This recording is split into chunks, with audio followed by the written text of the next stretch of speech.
ఈ కేసులో 2010లో ఈ కేసు ఇక్కడిది కాదు, పంజాబ్ కేసు. ఈ కేసులో జడ్జిమెంటు ఇక్కడిది కాదు, పంజాబ్ కేసు. 2010లో ఈ కేసు బుక్ అయితే 2024లో జడ్జిమెంట్ వచ్చింది. మా కృష్ణన్న ఈ కేసులో ఎప్పుడు ఇంప్లీడ్ అయ్యాడంటే 2022లో ఇంప్లీడ్ అయ్యాడు. అంటే ఎన్నేళ్ల తర్వాత? 12 ఏళ్ల తర్వాత. అయితే 2004లో ఈవి చిన్నయ్య కేసు జడ్జిమెంట్ కొట్టుడు పోతే మరెందుకు రివ్యూ పిటిషన్ వేయలే? పంజాబ్ కేసు దాకా ఎందుకు ఆగిండు? పంజాబ్ కేసుతో ఎందుకు ఇంప్లీడ్ అయ్యాడు? సొంతగా ఈ 2004 కేసులో ఎందుకు నువ్వు రివ్యూ పిటిషన్ వేయలే? నిజంగానే చిత్తశుద్ధి ఉంటే, మాదిగలకు అన్యాయం జరిగిందని నీకు చిత్తశుద్ధి ఉంటే సుప్రీంకోర్టులో నువ్వు ఎందుకు ఇంతవరకు కూడా కేసు చేయలేదు? 2022లో ఈ పంజాబ్ కేసులో మాత్రమే ఎందుకు ఇంప్లీడ్ అయినావు? అది కూడా 12 ఏళ్ల తర్వాత. ఆ కేసు స్టార్ట్ అయ్యి 2010లో స్టార్ట్ అయితే నువ్వు 2022లో ఇంప్లీడ్ అయినావు దాంట్లో. అంటే ఏ కారణం చేత ఇంప్లీడ్ అయినావు? రెండవది. మూడో ప్రశ్న, అసలు ఎస్టీల ఎవరైనా ఈ కేసులో పిటిషన్ వేశారా? ఎవరైనా పిటిషనర్గా ఉన్నారా? సుప్రీంకోర్టు లాయర్లు, హైకోర్టు లాయర్లు ఇక్కడ ఉన్నారు. ఈ కేసులో ఎవరైనా ఎస్టీలు ఉన్నారా?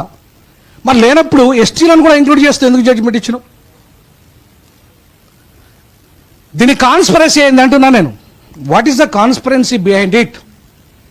Weather RSS is included, whether BJP supported, అది జడ్జిమెంట్ ఎట్లయితుంది? నాకు బీజేపీ, నాకు వీళ్ళు సహకారం చేశారు, వాళ్ళు సహకారం చేశారు, సుప్రీంకోర్టులో ఇది చేశారు, అది చేశారు అంటే నువ్వు బీజేపీతో మానిపులేట్ అయ్యి, ఆర్ఎస్ఎస్తో మానిపులేట్ అయ్యి ఈ జడ్జిమెంట్ ఇప్పించినావా? అంటే సుప్రీంకోర్టు ఆర్ఎస్ఎస్ బీజేపీ డైరెక్షన్లో జడ్జిమెంట్ ఇచ్చిందా? లేక రాజ్యాంగబద్ధంగా, చట్టబద్ధంగా, న్యాయబద్ధంగా ఇచ్చిందా? రాజ్యాంగబద్ధంగా, చట్టబద్ధంగా, న్యాయబద్ధంగా, ప్రిన్సిపల్స్ ఆఫ్ ఈక్వాలిటీ ప్రకారంగా ఇస్తే జడ్జిమెంటు నీకు క్రిమిలేయర్ అనే అంశం ఎందుకు వస్తుంది?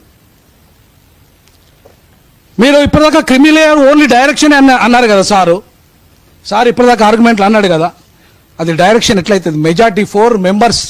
నేను ఒకసారి జడ్జిమెంట్ మొత్తం కాదు, సతీచంద్ర మిశ్రా శర్మది మాత్రమే మీకు చదువు వినిపిస్తా, ఎందుకంటే క్లారిటీ కోసం. I had the privilege of reading the lucid and detailed opinions authored by the Honorable Justice D.Y. Chandrachud, Chief Justice of India, and Honorable Justice B.R. Gawai, respectively. I am fully agreed with the both opinions to the extent the validity of subclassification within scheduled caste has been held to be constitutionally permissible. Moreover, I am fully in agreement with the opinions to the extent that any exercise involving subclassification by the state must be supported empirical data.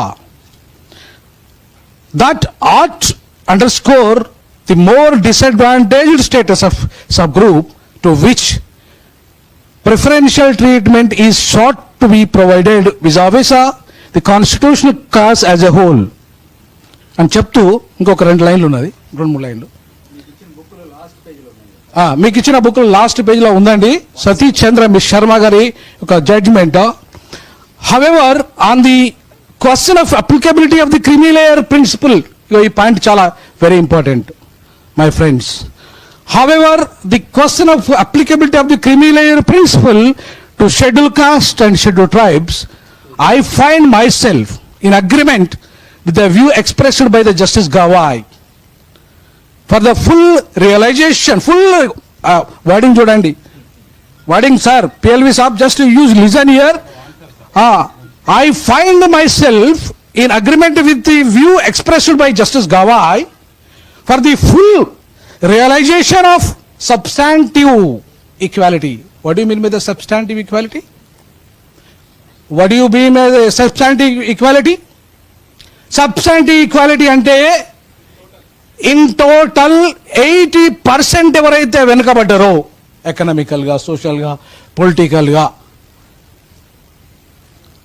ఇంటర్సే schedule caste and schedule tribes, the identification of creamy layer schedule caste and schedule tribes art అంటే తప్పకుండా to become a constitutional imperative for the state.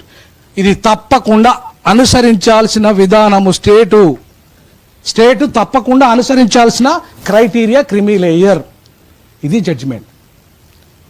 మరి creamy layer లేదు, పుట్టి డైరెక్షనే, అది ఒక సూచన మాత్రం, incidentally happens అంటే అరే కాన్స్టిట్యూషనల్ సభ, రాజ్యాంగ నిర్మాణ సభ క్రిమీ లేయర్ని ఒప్పుకోలేదు. రాజ్యాంగ నిర్మాణ సభ కంటే గొప్పలా ఈయన గవాయ్, ఈ చంద్రచూడ్, లేదంటే ఈ జడ్జిలు ఇచ్చిన జడ్జిమెంట్ ఇచ్చిన 7 జడ్జిలు రాజ్యాంగ నిర్మాణ సభ అంటే గొప్పలా వాళ్ళు, బాబాసాహెబ్ గారి కంటే గొప్పలా వాళ్ళు. ఇవాళ మీరు ఇంద్రశాని కేసు రిజర్వేషన్ అంశంలో చాలా స్పష్టమైన కేసు. 9 మంది జడ్జిలు ఇచ్చారు, ఒక్కరు కాదు, ఇద్దరు కాదు, 7 కాదు, 9 మంది జడ్జెస్. ఆ 9 మంది జడ్జెస్లో క్రిమీ లేయర్ బీసీలకు కూడా వర్తించదని చెప్పింది, బీసీలకు కూడా వర్తించదని చెప్పింది. మరి అట్లాంటప్పుడు ఎస్సీ ఎస్టీలకు ఎట్లా వర్తిస్తుంది ఇది? నీ మైనార్టీ జడ్జిమెంట్ ఎట్లా వర్తిస్తుంది? 7 మెంబర్స్ 6 కదా అనుకూలంగా ఇచ్చారు, ఒకరు వ్యతిరేకించారు కదా. నువ్వు 6 గొప్పలా 9 మంది గొప్పలా? ఎక్కువ వాళ్ళ మెజార్టీ అవుతా, నీది మెజార్టీ అవుతుందా? అట్లే అంతే ఇదిగా. సో ఇవాళ నెక్స్ట్ క్రిమీ లేయర్ అంశము రాజ్యాంగ నిర్మాణ సభ ఒప్పుకోలేదు. ఇవాళ సుప్రీంకోర్టులో 9 మంది జడ్జిలు ఒప్పుకోలేదు. ఇవాళ వీళ్ళు 6 మాత్రం ఒప్పుకుంటే అది చట్టం అవుతుందట. దాన్ని రాష్ట్రాలు మ్యాండేటరీ కూడా చేయమని చెప్పలేము. మళ్ళీ వీళ్ళు మ్యాండేటరీగా చేయండి అని చెప్పింది ఏమన్నా? ఒక సూచన టైపులో మాత్రమే చెప్పింది, ఇది డైరెక్షన్స్ మాత్రమే ఇచ్చింది.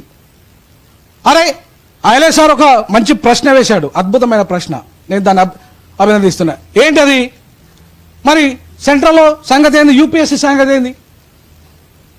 ఓకే, స్టేట్ సంగతి ఓకే, ఈ direction okay, what about central government? మరి ఎందుకు మీరు చెప్పలేదు? ఏం డైరెక్షన్లో ఎందుకు ఇవ్వలేదు మీరు? నిజంగా మీరు న్యాయమూర్తులే అయితే, మీకు న్యాయం చేయాలనే కోరిక మాకు ఉంటే, మా పట్ల అంత ప్రేమ మీకుంటే, మా జస్టిస్ గవాయ్ మా దళితుడే అయితే మరి మాకు సెంట్రల్ గవర్నమెంట్లో వాటా వద్దా sir? Honourable justice Gavai Saab, can we can't get as a right to get a opportunity in the central government? Huge opportunities are there in central government. లక్షల జాబులు రైల్వేస్లో ఉంటాయి, ఎల్ఐసిలో ఉంటాయి, చాలా లక్షలాది జాబుల్లో ఉంటున్న, కోట్లాది జాబులు ఉంటున్న ఆ కేంద్రంలో అయితే మనకు వాటా వద్దట. కానీ రాష్ట్రాలు మాత్రం మీరు చేసుకోవచ్చు అని చెప్తే ఎంత మేరకు చట్టబద్ధత ఉన్నది సార్? మీరు పార్లమెంట్కి ఎందుకు డైరెక్షన్ ఇవ్వలేదు సార్? మా నాయకుడు 30 ఏళ్ళుగా చలో ఢిల్లీ చలో ఢిల్లీ చలో ఢిల్లీ అన్నోడు పార్లమెంటులో ఎందుకు చట్టం తేలే సార్? 100 రోజుల్లో వర్గీకరణ చేస్తామని చెప్పేసి అధికారులకు వచ్చిన బీజేపీ 11 సంవత్సరాలుగా పార్లమెంట్లో చట్టం ఎందుకు చేయలేదు సార్? మీరు ఎందుకు డైరెక్షన్ అడగలేదు సార్? ఇవన్నీ కూడా కీలకమైన ప్రశ్నలు కాదా? ఇవన్నీ కూడా దళిత సమాజం అడగాల్సిన ప్రశ్నలు కాదా? ఇక చివరిగా నేను ఇది ఎట్లా పరిష్కారం కావాలని కూడా చెప్పి నేను ముగిస్తా. ఒక 2 minutesలో ఎట్లా పరిష్కారం కావాలి నేను ఒకటే చెప్పాను. 371D ప్రకారంగా ఎట్లాంటి లీగల్ సమస్యలు లేకుండా ఇది పరిష్కరించుకోవచ్చు. ఒకటి, ఎందుకంటే రాజ్యాంగంలో 73 నుండి అమలవుతుంది, అది ప్రెసిడెన్షియల్ ఆర్డర్ ద్వారా. ఇవాళ ప్రెసిడెన్షియల్ 371D అనే ఒక స్పెషల్ ప్రివిలేజ్ ఇచ్చింది మనకి, ఉమ్మడి ఆంధ్రప్రదేశ్కి. ఇది ఉమ్మడి ఆంధ్రప్రదేశ్ సమస్య. ఇది రాష్ట్రాలుగా విభజన తర్వాత కూడా ఉమ్మడి ఆంధ్రప్రదేశ్ సమస్యనే, 2 తెలుగు రాష్ట్రాల సమస్య. ఇప్పుడు 371D స్టిల్ లైవ్లో ఉంది, ఆ ఆర్టికల్ స్టిల్ లైవ్లో ఉంది. ఇవాళ రాష్ట్రాల విభజన, ఉద్యోగుల విభజన, అలాగే నీటి పంపకాల విభజన, అట్లాగే 7th షెడ్యూల్లో ఉన్న ఆస్తుల పంపకాల విభజన అన్నీ జరుగుతున్నప్పుడు మాది ఎందుకు జరగదంటున్నా? మా మాలమాదిగల సమస్య, మా ఉపకులాల సమస్య ఇది ఎందుకు జరగదంటున్నా? ఎందుకు దాంట్లో పరిష్కారం లభించదు అంటున్నా? మీరెందుకు ఇద్దరు ముఖ్యమంత్రులు, ఆయన వర్గీకరణ మొత్తం ఫౌండర్ అయినా, ఆయన మొత్తానికి నయా మనువేనా, ఈయన ఉద్యమంలో ఉన్నోడేనా? అవునా? మావాడు చెప్పింది అదే కదా, వర్గీకరణ ఉద్యమంలో ఉన్నవాడు రేవంత్ రెడ్డి. నేను అంటలేను, ఎవరినంటానా? ఖర్గేనంటానా? నేను ఎవరినంటానా? కేసీ వేణుగోపాల్ అంటానా? మరి ఉన్నవాడువే కదా, నువ్వు ఆడింగ్ చేసి తెస్తానువే కదా, ఎందుకు తెలియ? నేను ఎవడొద్దు అన్నాడు? మా వాళ్ళు వచ్చారు, మీరు ఎవరన్నా మీరు ఆడింగ్ చేసి ఎవరితో అన్నారు ఎవరన్నా? మరి అన్నప్పుడు తెత్తానోడు తినోడు నువ్వు యుద్ధం ఎవరి మీద చేయాలి? తెత్తాని మీద తినోడి మీద చేయి, అంతేగాని మాలలో ఏంది టార్గెట్ చేయడము? ఏమన్నా మా ముఖ్యమంత్రులు తెలంగాణకు ఆంధ్రప్రదేశ్ ముఖ్యమంత్రుల మాలలు? మరి ఇవాళ వీళ్ళిద్దరూ 371D ప్రకారంగా ఈ సమస్యను చిన్నగా పరిష్కరించవచ్చు. ఏ లీగల్ సమస్య రాదు. ఈవెన్ ఈ సుప్రీంకోర్టు జడ్జిమెంట్ కూడా ఫాలో కావాల్సిన అవసరం లేదు. నేను చెప్తున్నాను, దీనికి 371 సంబంధమే లేదు, సంబంధమే లేదు. ఇది కేవలం ప్రాంతీయ సమస్యనే మేజర్గా. నేను ఇప్పటికీ చెప్తున్నాను, ఇది ప్రాంతీయ సమస్యనే మేజర్గా. మాది కానీ ఒక ఐఏఎస్ ఆఫీసరు, ఒక ఐపీఎస్ ఆఫీసరే ఉన్నాడండి ఇప్పుడు దాకా. ఈవెన్ తెలంగాణ వచ్చిన తర్వాత కూడా ఎంతమంది ఉన్నారండి అన్న చెప్పండి మీరు. మాదిగల నుండి ఐఏఎస్లు ఐపీఎస్లు ఎంతమంది ఉన్నారు? ఇద్దరు, అది కూడా పాతోళ్ళే. ఒకళ్ళు మొన్న వచ్చింది కావచ్చు, ఒక ఆయన వచ్చింది కావచ్చు, ఒకరే ఇద్దరు. కానీ ఆంధ్రప్రదేశ్ ఓన్లీ మాదిగలు ఎంతమంది ఉంటారు? ఐఏఎస్లు మాదిగలు ఎంతమంది ఉంటారు? 100 మంది ఉంటారు కదా. ఇవాళ దానకిషోర్ ఎవరండి? రాహుల్ బొజ్జా ఎవరండి? ఇంకా ఎవరన్నా చూడు. మొత్తం మనకి ఇప్పుడు తెలంగాణ క్యాబినెట్లో చూడండి ఎంతమంది ఉన్నారు. అరే దాంట్లో ఏమన్నా ఒక తెలంగాణ ఉన్నాడా? అరే లేం భయ్, మేము ఉర్దూ మీడియంలో చదువుకున్న వాళ్ళము. మా ఐలే సార్ తెలుస్తుంది. ఇంకా మాది ఉర్దూ మీడియము. మేము తొల పరిశ్రమలో మాది మేము పోయినాము. మేము చదువుకోలే.